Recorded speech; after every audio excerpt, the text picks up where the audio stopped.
Hi, it's Alaska Granny. It's great when we're prepping, we're building up our stockpile, we're collecting our supplies, organizing them, and checking off that we have met the criteria of so many of the different areas of prepping.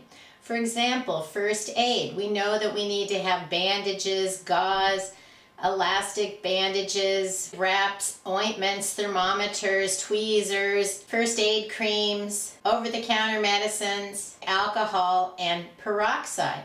There's a whole list of items that we need to make sure that we have in our first aid supplies. But then it's not enough to just collect them and put them away and hope that they last forever, because they just don't.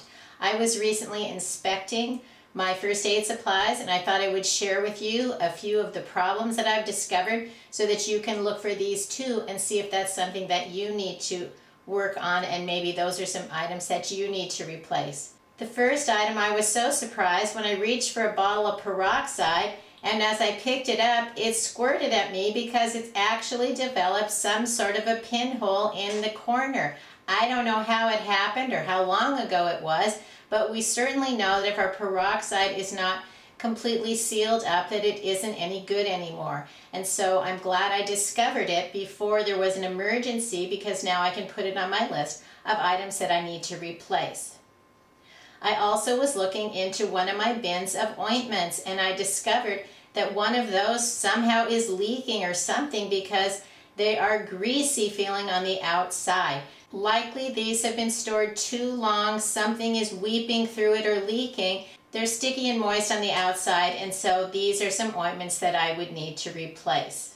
You also need to inspect your Band-Aids. I've had Band-Aids that almost like they melted or something, and they were no longer good to use. So you can see that this one looks good. It's still wrapped up tight, and when I open it up, it still is all intact, and the sticky is still where it belongs.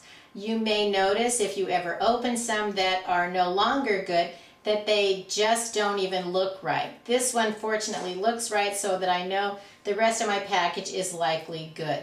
But you want to inspect these types of items. Check the dates on your over-the-counter medication. Check that nothing is leaking or seems to be off or spoiled, and that all of your items are in good repair. Then organize them, go through them, see if you're missing anything. Take an inventory, organize them, make a list of anything you still need to replace or add, and then put that on your to-do list for your prepping chores in the near future. Stocking up on things we need makes our lives go easier when we actually have a first aid emergency. If you enjoyed my video, I hope you'll share it with someone else you think might like it. Please subscribe to the Alaska Granny channel.